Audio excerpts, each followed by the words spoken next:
Hello all, and welcome to the introduction to this podcast series, A Century of Lights.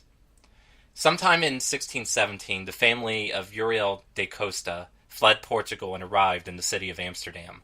There, they were able to join a whole community of Jewish expatriates from Portugal and Spain, but their story was something of a special case. The family had originally avoided exile by converting to Christianity when the King of Portugal expelled the country's Jews over a century ago.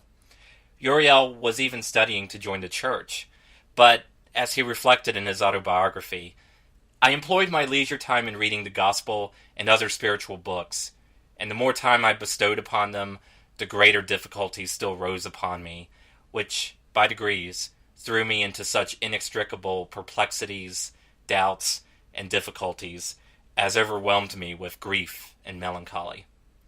Aware of his heritage, Uriel ultimately decided at the age of 25 that the Hebrew Bible contained the real, unfiltered Word of God. Amazingly, Uriel's family soon joined him, proving either Uriel's skills at persuasion or just how unsurprisingly hollow the family's forced conversion had been. Rather than learn to live in Portugal with the Inquisition's knives at their throats, they left. Since being expelled by the monarchs of Spain and Portugal, Jews had been migrating for the Americas, the Ottoman Empire, North Africa, and elsewhere in Europe. The Dutch Republic was an ideal place to settle. Its government was staunchly Protestant. After all, it had come into existence thanks to a Protestant revolt against a Catholic king. But it was also remarkably tolerant, with its largest city of Amsterdam especially welcoming toward Jews. Unfortunately, Uriel would be disillusioned again. Within days of arriving, he found the rabbis of Amsterdam too legalistic, indulging in rules and rituals that Uriel thought had nothing to do with what he had read in the Torah. Uriel was probably not quiet about his misgivings. After all, in his autobiography he declares, "I thought it both sinful and beneath a man to be a slave in things pertaining to conscience." Uriel was not the type to keep his conscience quiet. He wrote a book, An Examination of the Tradition of the Pharisees, arguing among other things that there is no support for the view that there is an afterlife anywhere in the Hebrew Bible. Before the rabbinic leaders, he was fined and excommunicated, and copies of his book were burnt in public. The experience was humiliating enough. He left for Hamburg, which also had a large population of Jews from the Iberian Peninsula. However, he could never master German, and even then his opinion still got him in trouble before long. Uriel found that Amsterdam was his only refuge, and somehow managed to earn forgiveness from his community's religious officials. But at the same time, his skepticism only hardened. He became convinced that it was just a myth that Moses wrote the Torah, and that Judaism, and indeed all religions, were invented by human beings for the purpose of social control.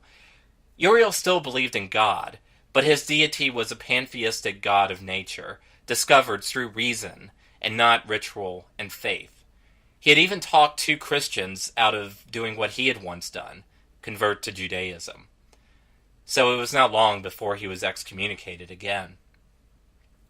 After refusing to read a recantation written for him and submit to a public punishment, the rabbis decided that he was an outcast. In his own words, "If I was sick, nobody would attend me. If I labored under any other misfortune, it was a matter of triumph and joy to them." His nephew, who lived with him, accused him publicly of breaking Jewish dietary laws. His cousin and brothers also turned against him. They seized some of his property, sabotaged his attempts to remarry after the death of his wife, and interfered with certain business dealings Costa was involved in. His own mother was excommunicated as well, just for continuing to live with him. After 7 years of this, Uriel finally broke, and agreed to accept any punishment the authorities deemed fit. At a synagogue, he was stripped to his waist, tied to a pillar, and whipped 39 times, and then lied on the floor while the synagogue's congregation literally walked over him. That was all the humiliation Uriel could stand. In 1640, he wrote his autobiography titled Exemplar Humanae Vitae, example of a human life, and then later attempted to shoot his cousin. But the pistol misfired. Grabbing another pistol, he shot himself, this time with success. Yet, his death was not instantaneous, but was agonizing. It is tempting to hold up Uriel da Costa as a martyr for freedom of thought, especially since Uriel's life and beliefs had an impact on another, and much better known, Portuguese Jewish writer living in Amsterdam, Baruch Spinoza. Instead, I tell his story to illustrate just what makes this era of the scientific revolution and the Enlightenment, so pivotal. In a sense, Uriel da Costa's experiences really were an example of human life at the time. He lived in and experienced a Europe that was becoming more urban, more cosmopolitan, more literate, and in dramatic fits, becoming more open to allowing a variety of views, despite what had happened to him. Of course, historians, as historians love to do, have questioned the whole idea of just how revolutionary this era was, or if it was just building on old trends. However, those who lived at the time believed that they were experiencing interesting times. The German philosopher Immanuel Kant famously wrote an essay in 1784 titled Answering the Question, What is Enlightenment?, where he declared that the motto of the Enlightenment was, have the courage to use your own reason. On a somewhat less positive note, 1 year later, the theologian and future victim of the French Revolution, Charles Louis Richard, wrote in a pamphlet, Read, if you can, the immutable writings to which the modern philosopher has given birth. You will see that the great motor of human action is love of the self, of this me that constitutes the center and final end of everything. All is related to the self and to one's well-being, one's interests, one's pleasures. While miles apart, both Kant and Richard were looking back at a time broadly encompassing the 17th and 18th centuries when so much had seemed to change so quickly. But some of these changes were a long time coming by 1600. The entire Iberian Peninsula was under Christian rule, but the Ottoman Empire seemed to be on the brink of stabbing into Austria and Germany, fanning apocalyptic fantasies among Christians. Cities and whole populations had been steadily growing, pushing the age-old church-run systems of poor relief and welfare to their limits. Colonization and greater contact with the world had transformed European life, from making Confucius a role model for European intellectuals to making tea a staple of English life.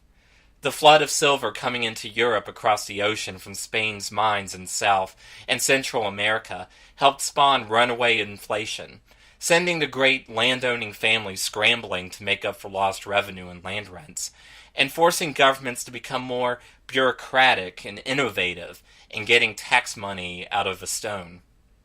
The Mediterranean Sea, which since practically the dawn of time had been the heart of trade, was losing its importance to the Atlantic, leaving the Ottoman Empire and the old Italian mercantile republics high and dry.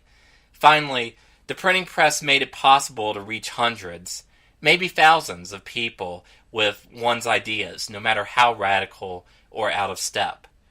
And it was getting cheaper and easier to publish, while the general populace was becoming more literate all the time. Yet, there were sudden eruptions, too, that marked the start of this new age. The Reformation, of course, was the final nail in the coffin of the hope that there could ever be a unified Christian community. In England, a divinely anointed king was put on trial, in the name of his people, no less, and executed, and the monarchy replaced by a republic. Before the monarchy was restored, the unpredictability of the moment inspired a flood of published pamphlets, written by average English people, clamoring for even greater change, like legalizing divorce, which was argued in a pamphlet written, by the way, by the poet John Milton, to abolishing private property altogether. On the continent, a few countries were reacting to the divisions created by the Reformation by undergoing their own experiments in pluralism, like the Polish-Lithuanian Commonwealth and the Principality of Transylvania. Yes, that Transylvania. The most successful of these attempts, though, was the Dutch Republic, which had become home to a society that, as historian Brad S. Gregory pointed out, one's religious preference was seen as mundane as one's eating habits. The biggest shock to the system, however, had been the 30 Years' War, fought from 1618 to 1648 between many major players on the European scene. Like most wars, it was fought for convoluted political reasons and to settle old scores. But it was originally sparked by the question of the rights of the small states that made up the Holy Roman Empire, roughly modern-day Germany and Austria, to pick their own religion, even if the Holy Roman Emperor was a Catholic. And with the exception of those outliers, France and Sweden, the war had been fought along the divides of Protestant and Catholic. By the end, Germany, where the bulk of the fighting took place, lost at least 1/4 of its population. The aftermath of the 30 Years' War brought the major European powers to the negotiating table, where they rather accidentally laid out the principles of modern national sovereignty, as anyone teaching Western Civ will tell you. But the 30 Years' War also made Europe sick of sectarian conflict, and left Europe's thinkers intellectually reeling. It was certainly not a coincidence that a veteran of the war, René Descartes, felt inspired to write his Meditations, where he sought to find God without relying on any of the doctrinal certainties that had led his fellow Christians to gleefully oppress and murder each other. Descartes remained a devout Catholic until his death, but Uriel da Costa would have likely approved of Descartes' mission to discover deeper truths through questioning almost every axiom he could find. To sum it all up, by the second half of the 17th century, Europe was rich. Too rich, actually, if rocketing prices from Lisbon to Istanbul were any indication. But Europe was also exhausted, disillusioned, and being exposed to strange new ideas coming from both inside and out. I invite you all to join me as I talk about episodes from this era, between the 30 Years' War and the French Revolution. Although I should admit right now I might cheat a little bit once in a while. Showing how the age of the Enlightenment both ushered in the world we live in today and was at the same time its own unique period. I'm not going to talk about the usual topics like Isaac Newton and Marie Antoinette. Fun as these subjects can be, I'm going to instead try to highlight some of the more obscure elements. Next time, for our first real episode, we'll start at the top, with the monarchs who embraced the new ideas of their time and tried to reshape entire nations in their image. Thank you.